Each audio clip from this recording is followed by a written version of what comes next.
Hello friends, कसे आहात?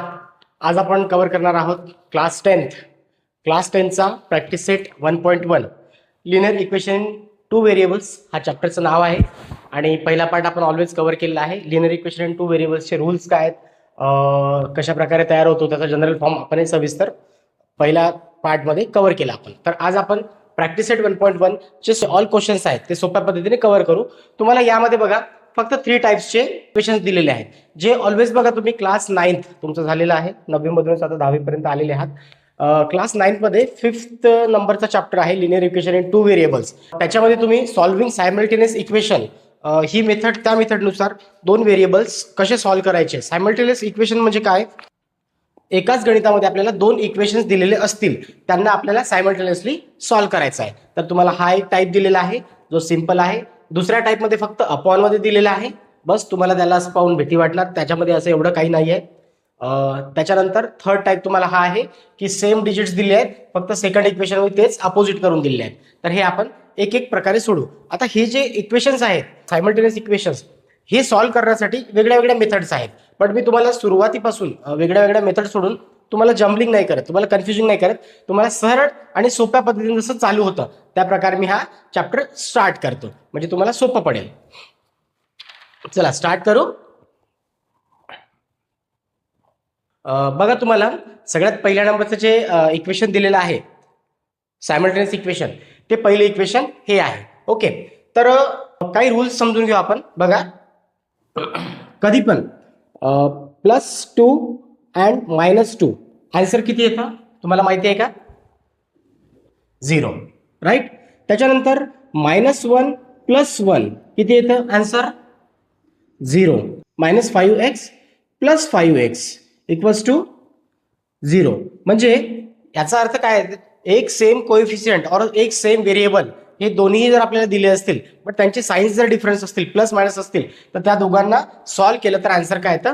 0 येतं. तर बघा या केसमध्ये पण आपल्याला तेच करायचं आहे. पहिले तर आपण एक काम करू, याला 3a + 5b = 26 इक्वेशन नंबर 1 देऊन टाकू. त्याच्यानंतर घेऊ a + 5b = 22. हे नंबर इक्वेशन 2. मी याला 1 नंबर दिला आणि याला 2 नंबर दिला. आता तुम्हाला चेक करायचं की कुठल्या कोएफिशियंट सोबत. इथे बघा दोन व्हेरिएबल्स दिले आहेत, a b. पहिल्या इक्वेशन मध्ये a b, दुसऱ्या इक्वेशन मध्ये a b. पार्ट 1 मध्ये ऑलवेज तुम्हाला सांगितलंय की व्हेरिएबल हे कुठलेही घेऊ शकतात, a पासून तर z पर्यंतचे लिनियर इक्वेशन्स. तर चेक करायचं तुम्हाला की सेम व्हेरिएबल आणि सेम कोएफिशियंट कुठं आहे. ते का बरं सांगतो, कारण याच्या पुढचे जे काही गणित आहेत त्याच्यामध्ये वेगळी मेथड यूज झाली आहे. बट तुम्हाला बेसिक पासून चालू करू आपण, म्हणजे सोप्या पद्धतीने समजेल तुम्हाला. इथे बघा फर्स्ट इक्वेशन मध्ये 5b सेम आहे आणि सेकंड इक्वेशन मध्ये 5b सेम आहे. हे दोन्ही पण आपल्याला सेम दिलेले आहेत. तर आपण तुम्हाला फक्त ऑब्झर्वेशन पहिला काय रूल करायचा आहे की दोन्ही इक्वेशन मध्ये सेम व्हेरिएबल सेम कोएफिशियंट आहे का चेक करणे. जर असेल तर त्याच्यामध्ये एक्स्ट्राचे स्टेप लावण्याची गरज पडत नाही, ते सरळ आणि सोप्या पद्धतीने सॉल्व्ह होतं. तिथं फक्त आपल्याला काय चेक करावं लागतं की जे सेम दिलेले आहेत त्यांच्या समोरचे साइन्स काय चेक करायचे. त्यांच्या समोर, दोघांच्या समोर जर सारखे प्लस असतील तर आपल्याला त्यांच्या समोर सबट्रॅक्टिंगचा रूल अप्लाय करावा लागतो. आणि जर त्यांचे साइन्स अपोजिट असतील, प्लस मायनस असतील, तर आपल्याला ऍडिंगचा रूल अप्लाय करावा लागेल. एक एक्झाम्पल, इथे पण बघा +5b आहे, इथे पण +5b आहे. दोन्हीकडे प्लस असेल तर मी तुम्हाला काय बोललो, दोन्हीकडे जर प्लस असेल तर आपल्याला सबट्रॅक्टिंगचा रूल अप्लाय करावा लागतो. ह्या ज्या इकडे बॅक साईडला संख्या दिलेल्या असतात, ह्या दोघांपैकी मोठी संख्या कोणती आहे हे पहिले ऑब्झर्व करायचं. नोटीसमध्ये बघा 26 ही मोठा डिजिट आहे. ते का बरं? त्याचं रिझन आहे बघा. आपल्याला आता सबट्रॅक्टिंग करायचं आहे, तर काय करावं लागेल?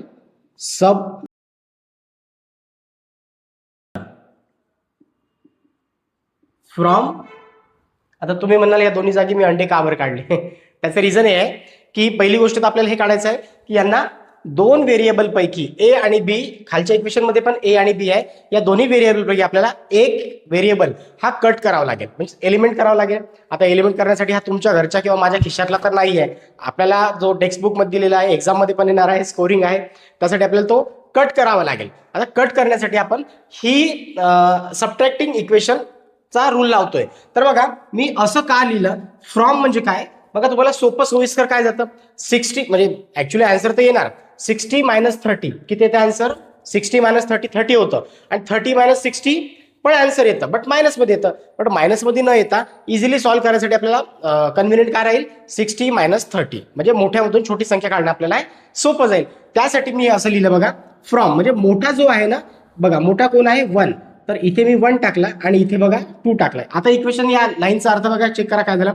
सबट्रॅक्टिंग इक्वेशन 2 फ्रॉम 1 म्हणजे मी 2 नंबरचं जे इक्वेशन आहे ते 1 नंबरच्या गणितातून काढून टाकणार.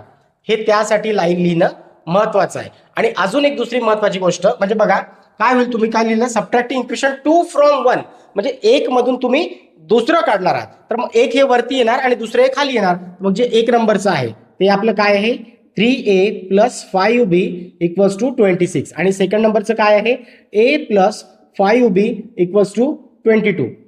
आता तुम्ही म्हणाल की हे लिहिणं आणि हे असं लिहिणं याला महत्व काय, याला महत्व हे आहे की जेव्हा तुम्ही लिहिणार मोठ्यामधून छोटं मायनस करायचं आहे, ही जेव्हा तुम्ही लाईन लिहिणार तेव्हा असं इक्वेशन ठेवू शकणार की मोठं वरती इक्वेशन ठेवलं आणि छोटंवाला खाली ठेवलं.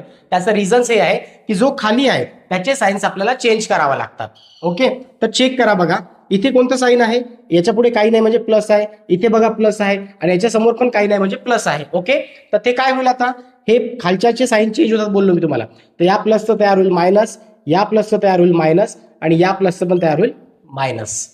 त्यासाठी ही लाईन आणि हे कोणतं, या दोन इक्वेशन पैकी कोणतं वरती ठेवायचं आणि कोणतं खाली ठेवायचं हे महत्वाची गोष्ट आहे. ओके, तर चला चेक करू आता आपण. 3a - a म्हणजे या व्हेरिएबलच्या पुढे काही नाही म्हणजे कोणता कोएफिशियंट असेल, 1 असेल. कुठलाही व्हेरिएबल जो असतो त्या व्हेरिएबलच्या काही दिलेलं नसेल म्हणजे त्याचा कोएफिशियंट हा 1 असणार. ओके, तर 3 मधून 1a गेला, किती उरणार तुमच्याकडे, 2a. आता चेक करा, 5b - 5b + 5b - 5b.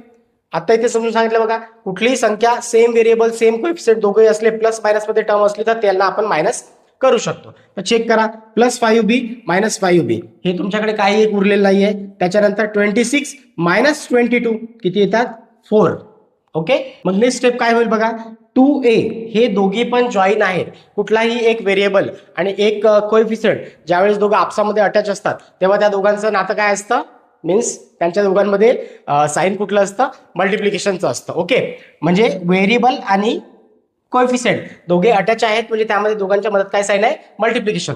आता ऑलवेज 10th मध्ये आले, 9th मध्ये पण ऑब्झर्वेशन केलं आहे chapter.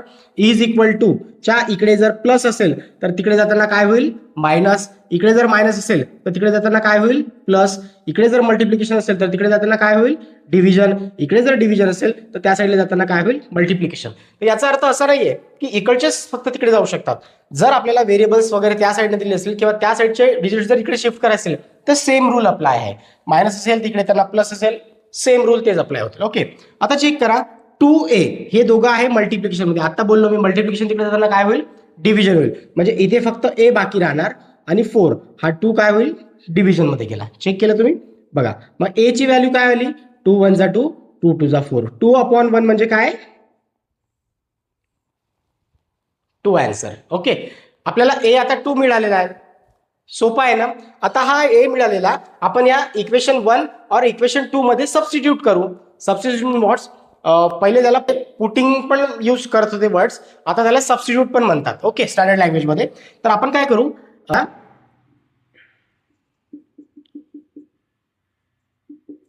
Substituting a = 2 in equation. तुम्ही सांगा कशामध्ये ठेवायचं, कशामध्ये ठेवायचं. बरं एक काम करा, काय होईल माहिती आहे का, मी जेव्हा तुम्हाला काही मदत प्रश्न विचारतो ना त्यावेळेस तुम्ही पण आन्सर देत चला. त्याने काय होईल की मी जो क्वेश्चन विचारतोय ऍक्च्युली मी बेसिक पासून घेण्याचे प्रयत्न करतोय, कारण तुमची कन्सेप्ट क्लिअर व्हायला पाहिजे. आणि यासोबतच मी एखादा प्रश्न जर रेज केला म्हणजे इथे क्वेश्चन विचारला तुम्हाला, तर तुम्ही प्लीज व्हिडिओ पॉज करत जा. व्हिडिओ पॉज करून कमेंट बॉक्समध्ये तेवढा आन्सर टाईप करत जा. त्याने काय होईल माहिती आहे का, मी विचारलेल्या प्रश्नास तुम्ही जर उत्तर देत गेले तर तुम्ही पण एंगेज राहाल माझ्यासोबत अभ्यासात. ओके, तुम्ही पण एंगेज राहाल माझ्यासोबत अभ्यासात आणि मला पण व्हेरीफाय होईल की अच्छा माझ्या विद्यार्थ्यांना हे कन्सेप्ट समजत आहेत आणि ते माझ्यासोबत बनलेले आहेत. मग आता मला तुम्ही सांगा, एक मिनिट पॉज करून, इक्वेशन 1 मध्ये ठेवू और 2 मध्ये ठेवू. मोस्ट ऑफ पोरं आन्सर्स द्या. मी 2 मध्ये ठेवतो बघा. सबस्टिट्यूटिंग a = 2 इन इक्वेशन 2 मध्ये. इक्वेशन 2 काय आहे आपलं, a + 5b = 22 आहे. ओके, तर आता जिथे a आहे तिथे आपल्याला 2 पुट करायचं आहे. तर इथे 2 प्लस 5b इक्वल्स टू 22. आता कोण कुठे शिफ्ट होणार जेव्हा असं इक्वेशन दिलं राहणार. आता बघा, ज्या साईडला व्हेरिएबल्स असतात आपल्याला त्याच्यासोबतच्या संख्या अपोजिट साईडला पाठवावं लागतात, तेव्हा ते कुठलंही गणित जे आहे ते सॉल्व्ह होत राहतं. पण सगळ्यात लास्ट जो कोएफिशियंट आणि व्हेरिएबल अटॅचमध्ये आहेत, मीन्स व्हॉट, गुणाकार स्टेपमध्ये आहेत, चिटकून आहेत, त्या दोघांचं फिट्ट लग्न झालेलं असते असं समजायचं. ते डायरेक्ट म्हातारपणी साथ सोडतील. म्हणजेच असं जेव्हा आपण चिटकलेलं असेल जेव्हा पण, ते डायरेक्ट अशा लास्ट स्टेपमध्ये साथ सोडतात. आता एक एक्झाम्पल कसं चेक करू बघा. इथून कोण तिकडे जाणार, इथून हा 5b जसाचा तसा राहणार, 22 हा इकडे बघा, याच्या समोर काही नाही म्हणजे प्लस आहे. तर आता तुम्हाला बोललो प्लस इक्वल्स टू साईनच्या तिकडे जाताना काय होईल, -2, म्हणजे इथे उरला 5b इज इक्वल टू 22 -2 20. आणि आता बघा, आता चेक करा, आता कोण पाठवण्यासारखं आहे, आता 5 पाठवण्यासारखं आहे. पण या दोघांचं रिलेशन काय आहे, म्हणजे साईन काय आहे, मल्टिप्लिकेशनचं. मग तर 5b तिकडे जाताना काय होईल, इथे b उरणार 20 divided by 5 equals to b equals to काय होईल, 5 1 जा 5, 5 किती जा, 5 4 जा 56, बरोबर ना. 5 4 जा होतात 20, राईट. म्हणजे आपलं b चा आन्सर आलेला आहे 4. म्हणजे तुम्हाला काय मिळालं बघा, a ची व्हॅल्यू मिळाली आणि b ची व्हॅल्यू मिळाली. मग तुम्ही लास्ट स्टेप काय लिहिणार, a, b, a चा आन्सर आहे 2 आणि b चा आन्सर आहे 4 इज द सोल्युशन. हे तुम्ही लास्टला लिहिणार. ओके. आता बघा, हे इक्वेशन आपण सरळ आणि सोप्या पद्धतीने सॉल्व्ह केलं, फक्त याच्यामध्ये सबट्रॅक्टिंगचा रूल लावून. आता मी तुम्हाला याच प्रकारे एक सेकंड इक्वेशन देतो, ते तुम्ही स्वतःच्या मनाने सॉल्व्ह करण्याचे प्रयत्न करा. आणि जमल्यास सेम अशा स्टेप बघून फक्त ते सबट्रॅक्ट करायचं आहे की ॲडिंग करायचं आहे, म्हटल्यास मी तुम्हाला सांगतो. तो रूल तुम्ही अप्लाय करा आणि कमेंट बॉक्समध्ये आन्सर टाईप करून लिहिण्याचे प्रयत्न करा. नाहीच जर आलं तर मी आहेच सोडून द्यायसाठी. हे 3 नंबरचं इक्वेशन आहे, सेम यासारखंच आहे, तुम्ही सोडवण्याचे प्रयत्न करा. बघा, पहिले तर काय करायचं आपल्याला, 2x - 3y इक्वल्स टू 9, याला नंबर देऊ आपण 1. त्याच्यानंतर 2x + y इक्वल्स टू 13, याला नंबर देऊ 2. आता मी सिरियल वाईज का नाही घेतलं, कारण जे नंबर 1चं जे इक्वेशन होतं त्याच सारखं सेम नंबर 3चं इक्वेशन आहे. म्हणजे हे पाठोपाठ जर सेम टाईप घेतला तर ते मेमोराईज राहील लक्षात, त्यासाठी मी असं घेतलंय.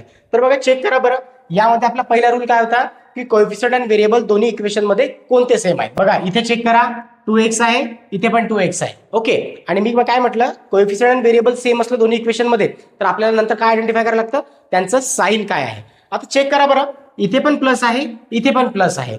या मागच्या इक्वेशन मध्ये पण काय होतं, प्लसच होतं. म्हणजे आपण कोणता रूल अप्लाय केला, सबट्रॅक्टिंगचा. मग इथे पण दोघांच्या समोर प्लसच आहे, मग इथे पण आपल्याला काय करावं लागेल, सबट्रॅक्टिंगचा रूल लावावा लागेल. मग काय लिहिणार आपण,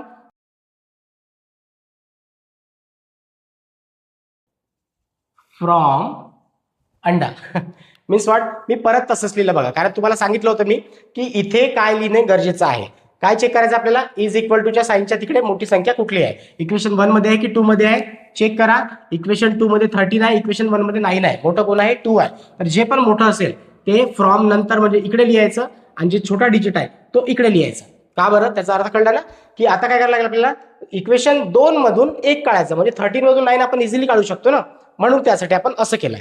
तर बघा, तर मग वरती कोणतं लिहावं लागेल आपल्याला, 2x + y इक्वल्स टू 13, आणि त्याच्या खाली 2x - 3y इक्वल्स टू 9. हे का लिहावं लागतं तुम्हाला हे पण सांगितलं मी, वरती आणि खाली. का बरं, खाली जे आहेत त्यांचे सायन्स चेंज होतात. ओके. आता बघा, याच्या समोर पण काही नाही म्हणजे प्लस आहे, इथे मायनस आहे, आणि याच्या समोर पण काही नाही, याच्या समोर पण काही नाही म्हणजे काय आहे, प्लस आहे. तर आता हे सायन्स चेंज होतात, इथे प्लसचं काय होईल, मायनस, इथे मायनसचं काय होईल, प्लस, आणि इथे प्लसचं काय होईल, मायनस. खालची सायन्स चेंज झाले. चेक करा आता, प्लस 2x - 2x कटलं, प्लस आता इथे पण जसं सांगितलं होतं की व्हेरिएबलच्या समोर काहीही नाही म्हणजे काय असतो, 1 असतो. सेम त्याच केसमध्ये बघा, इथे व्हेरिएबलच्या समोर काही नाही म्हणजे काय असणार, 1 असणार. तर 1y प्लस हा मायनस तर आपल्याला निघून गेला. आता 1y + 3y इक्वल्स टू काय होता, 4y इक्वल्स टू 13 - 9, कारण प्लस निघून गेलाय. 13 - 9 किती होतात सांगा मला, 29, बरोबर का. किती होतात मग, 13 - 9 होतात 4. ओके. कमेंट बॉक्समध्ये आन्सर्स टाईप करत चला, म्हणजे तुम्ही माझ्यासोबत एंगेज आहात शिकण्यामध्ये, असं आपल्याला आयडेंटिफाय होईल. ओके. चेक करा नेक्स्ट. आता काय होईल, आता हा दोघांचं रिलेशन मल्टिप्लाय आहे, तिकडे जाताना काय बनेल, डिव्हिजन बनेल. म्हणजे y equals to 4/4. So what come, 4 1 जा 4, 4 1 जा 4, म्हणजेच काय होईल 1/1 म्हणजे y ची व्हॅल्यू मिळाली आपल्याला 1, राईट. आता सेम पहिल्यासारखं y इक्वल्स टू 1 हे आपण सबस्टिट्यूट करू इक्वेशन 1 मध्ये और इक्वेशन 2 मध्ये. कोणामध्ये टाकायचं तुम्ही सांगा. बघा 1 मध्ये टाकलं किंवा 2 मध्ये टाकलं तरी आन्सर सेमच येणार, आन्सर हे सेमच येणार. तर कशामध्ये टाकायचं, बघा जिथं कधी जो व्हेरिएबल एकटा असतो ना, मी शक्यतो तिथे टाकण्याचे प्रयत्न करतो, म्हणजे थोडं लवकर सॉल्व्ह होतं, स्टेप एक्स्ट्राची वाढत नाही. तर इक्वेशन आपण 2 मध्ये ठेवू. मग आता काय लिहिणार, मग आपण substituting y equals to 1 in equation 2 मध्ये. इक्वेशन 2 मध्ये आपण ठेवणार. इक्वेशन 2 काय आहे आपलं, 2x plus y equals to 13. आता ही लाईन लिहिल्यानंतर हे इक्वेशन लिहिण्याची काही गरज नाहीये, बट तुम्हाला कन्फ्युजन ना व्हावं म्हणजे इथेच बघून, म्हणून मी ते म्हणून मी ते इथे परत रिपीट लिहितो. तर जिथे आता आपल्याला y आहे तिथे आपल्याला 1 लिहायचं आहे. Okay, so 2x plus y च्या जागी काय लिहायचं आहे, 1 इक्वल्स टू 13. कोण कुठे शिफ्ट होणार, आता तुम्हाला सांगितलंय जो अटॅच मध्ये राहतो मीन्स मल्टिप्लिकेशन मध्ये राहतो व्हेरिएबल कोएफिशियंट, त्याला सगळ्यात शेवटी पाठवावं लागतं. तर सध्या कोणाला पाठवावं लागेल, 1 ला तिकडे पाठवावं लागणार. म्हणजे हा 2x बघा इथे जसा तसा इज इक्वल टू झाली इज इक्वल टू 13. हा प्लस 1 तिकडे जाताना काय होईल, -1. 2x इक्वल्स टू 12, 13 - 1 12, x इथे राहणार 12/2. आन्सर काय मिळेल आपल्याला, 2 1 जा 2, 2 8 जा 19, बरोबर का, 2 6 जा 12, राईट. सो आपल्याला x ची व्हॅल्यू पण मिळाली, x चा आन्सर मिळाला आपल्याला 6. म्हणजे y पहिले मिळाला, x नंतर मिळाला. ओके, आता याच्या स्टेपची इथे तुम्हाला खाली दिसणार नाही म्हणून मी हे इथे लिहितोय. ओके, लास्ट आन्सर काय लिहिणार मग तुम्ही, लास्ट आन्सर x y. तर बघा तुम्हाला पहिले y मिळाला म्हणून इथे लिहिताना पहिले y लिहायचं असं काही नाही, क्रमानुसार लिहायचं. x and y.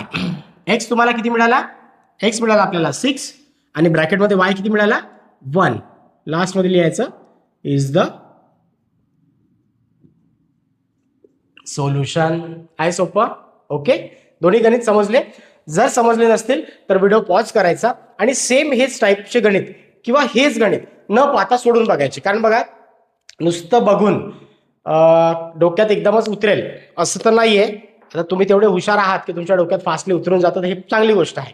बट काय होईल, सोबतच तुम्ही जर ते इकडं थांबवून लगेच जर प्रॅक्टिस केली ना, तर प्रॅक्टिस केल्यानंतर जास्त मेमोराईज राहतं आणि जास्त वेळपर्यंत लक्षात राहतं, म्हणजे तुम्हाला लवकर विसर पडत नाही. पण फक्त आपण पाहतच गेलो, काय तर टीचर्सनी वही कंप्लीट करायला सांगितली, प्रॅक्टिस 1.1 लिहून आणायचा आहे, व्हिडिओ ओपन केला, पाहिलं, पटपट लिहिलं, त्याला काही अर्थ नाही. ओके, बघा क्वेश्चन 1 आणि क्वेश्चन 3 हा इथे सॉल्व्ह केलाय, याचा स्क्रीनशॉट तुम्ही काढून घेऊ शकता.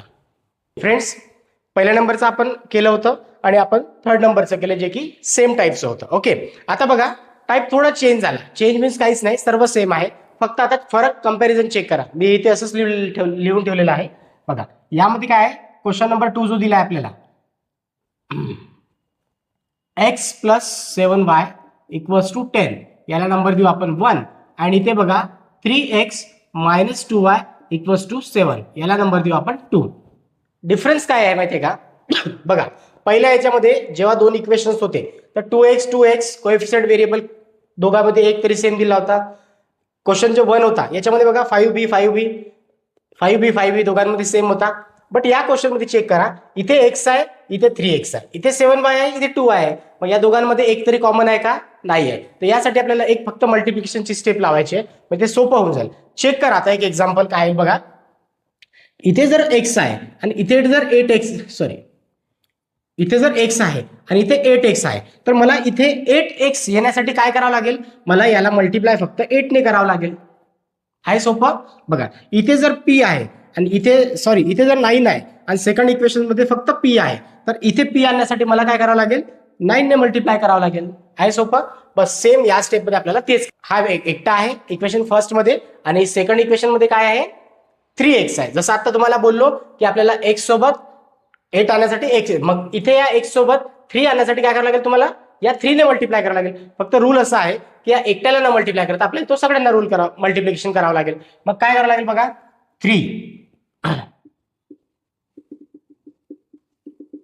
Multiplying both side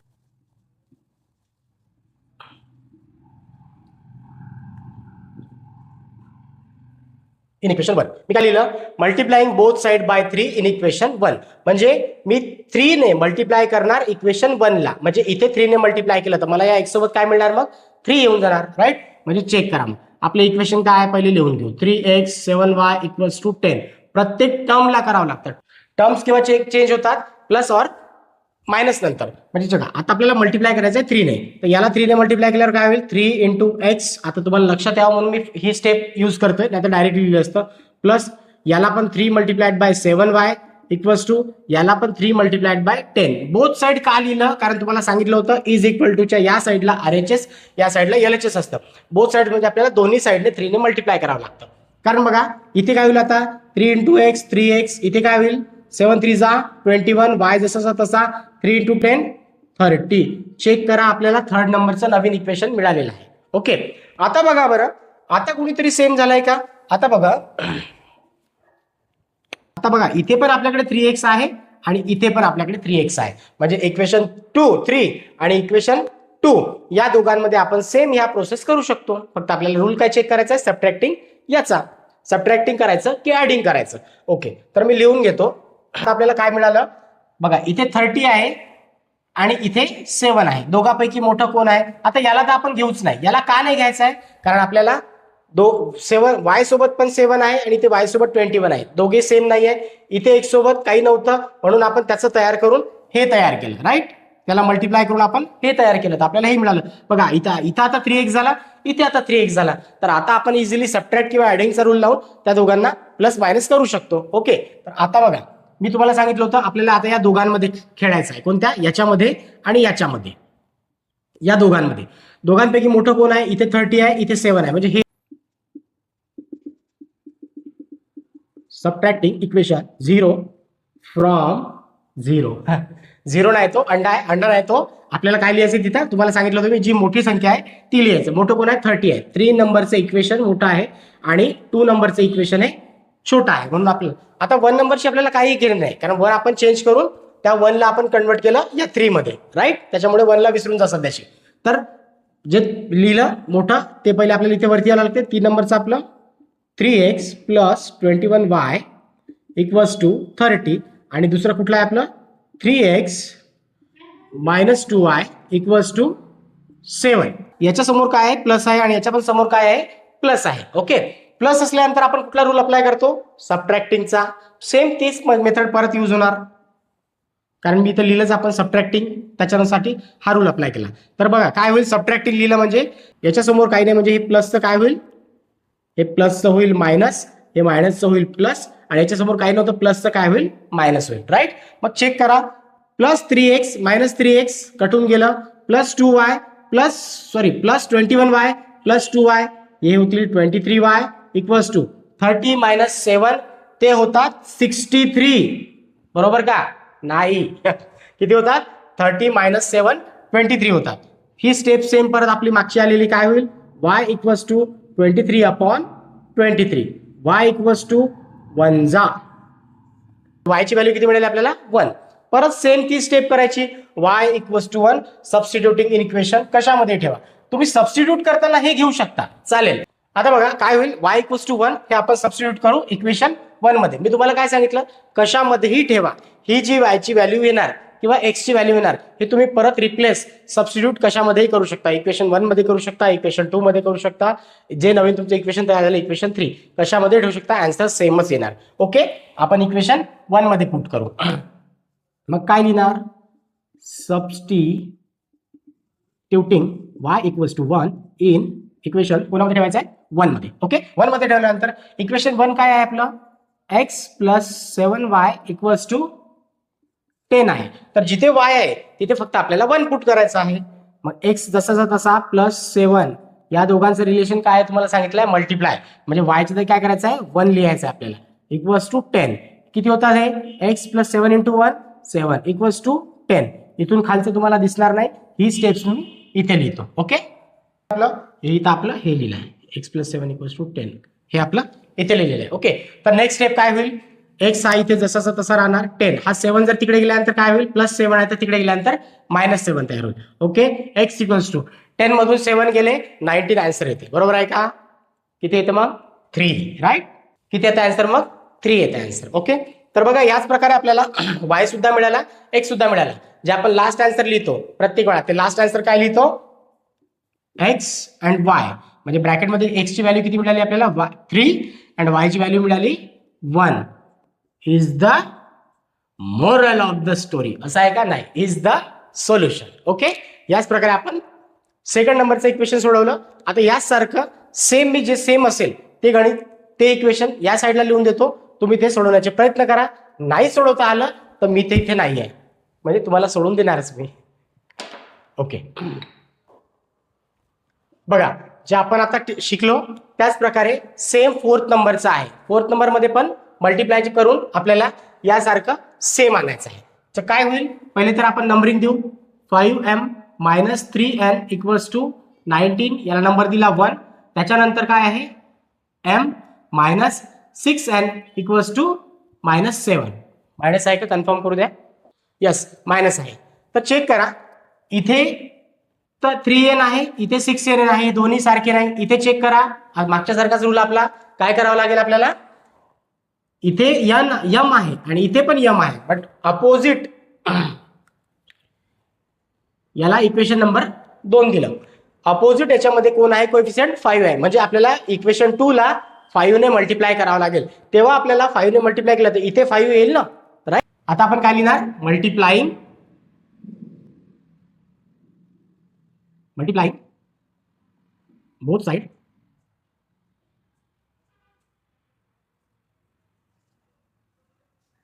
by 5. बघा आपण आता काय लिहिलं, multiplying both side by 5 in equation 2. कारण इक्वेशन 2 मध्ये आपल्याला इथे 5 आणायची गरज आहे ना, तर जिथे आणायची गरज आहे त्या इक्वेशनला मल्टिप्लाय करावं लागेल. तर मग पहिले मी इक्वेशन लिहून घेतो, -6n = -7. आता प्रत्येक एका टर्म नंतर आपल्याला 5 ने मल्टिप्लाय करायचं. टर्म केव्हा चेंज होणार, प्लस मायनस नंतर. आता हे मी का सांगतोय रिपीट, तुम्हाला जेव्हा एक डिनॉमिनेटरचं गणित येईल ना त्यावेळेस समजणार.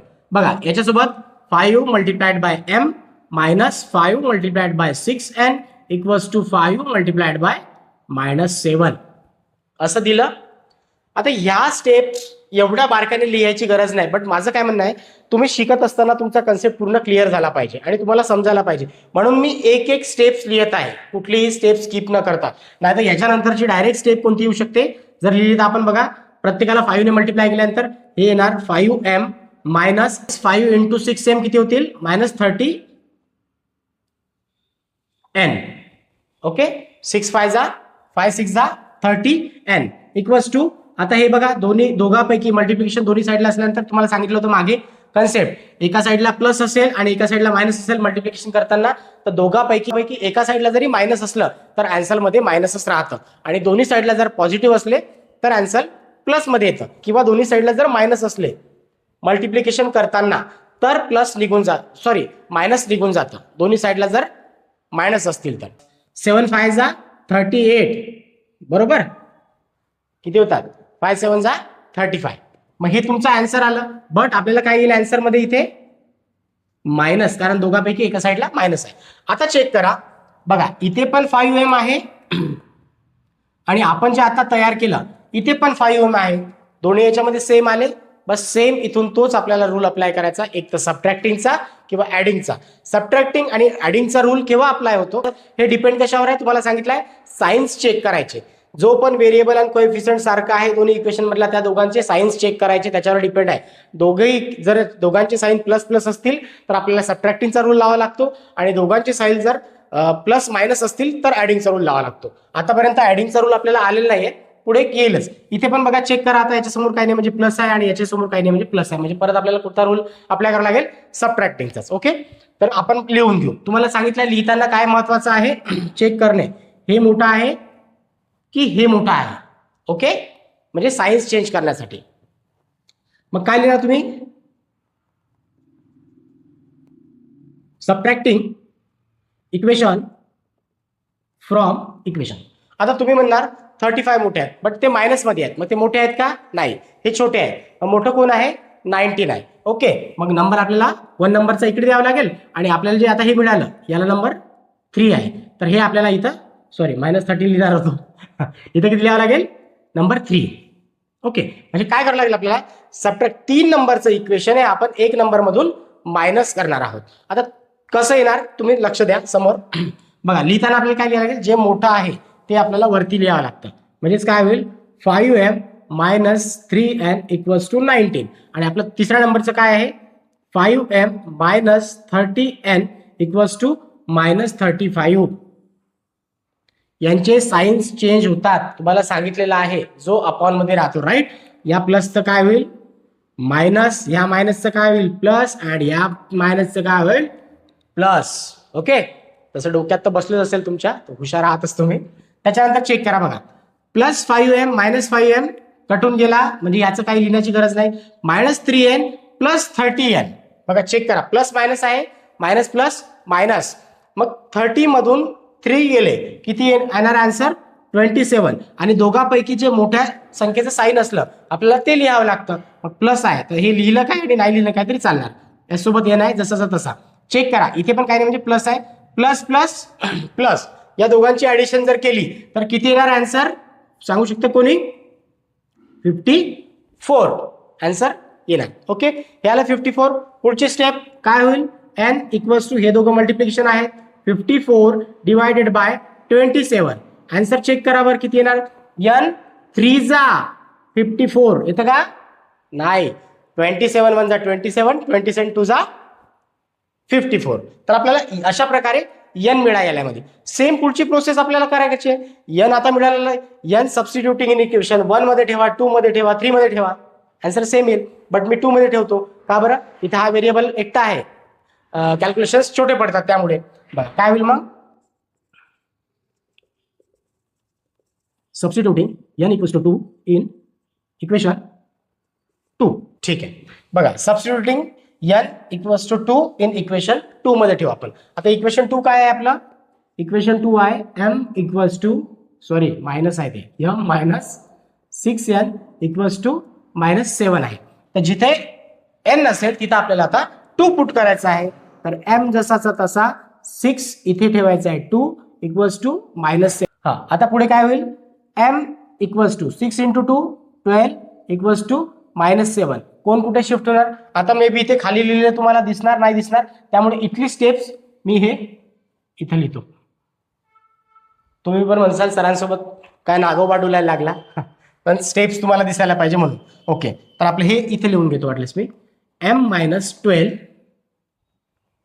= 7 इथपर्यंत आलं. तर बघा इथपर्यंत आलं आपलं. आता कोण तिकडे शिफ्ट होणार? m इथे जसाचा तसा -7. हा -12 जर तिकडे गेला तर हा बनेल +12. m = -7 + 12 plus minus minus minus plus minus. 12 मधून 7 गेले आपल्याकडे किती राहतात? 5. दोघांपैकी जे मोठ्या संख्ये साईन आहे ते साईन राहतं. जे प्लस आहे दिलं नाही तरी चालतं. म्हणजे m ची व्हॅल्यू तुम्हाला मिळाली 5. अशा प्रकारे आपलं हे पण गणित सॉल्व्ह झालं. लास्टला ते लिहिणं विसरू नका. काय आहे? m, n. दुसऱ्या ब्रॅकेटमध्ये m ची व्हॅल्यू किती मिळाली? 5 आणि n ची व्हॅल्यू किती मिळाली? 2 इज द सोल्युशन. अशा प्रकारे आपलं कंप्लीट झालं. बघा हे आपलं सेकंड नंबरचं, हे आपलं 4th नंबरचं, जे दोन्ही सारखे होते. याचा स्क्रीनशॉट तुम्हाला काय असेल काढून घेऊ शकता.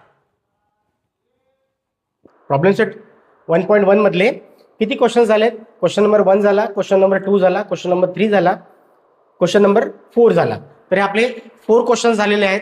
व्हिडिओ थोडा मोठा झाला त्यामुळे एक काम करू, याचे जे पुढचे व्हिडिओ आहेत म्हणजे जे आपले किती क्वेश्चन्स राहिले आहेत? 4 क्वेश्चन झाले आहेत आपले.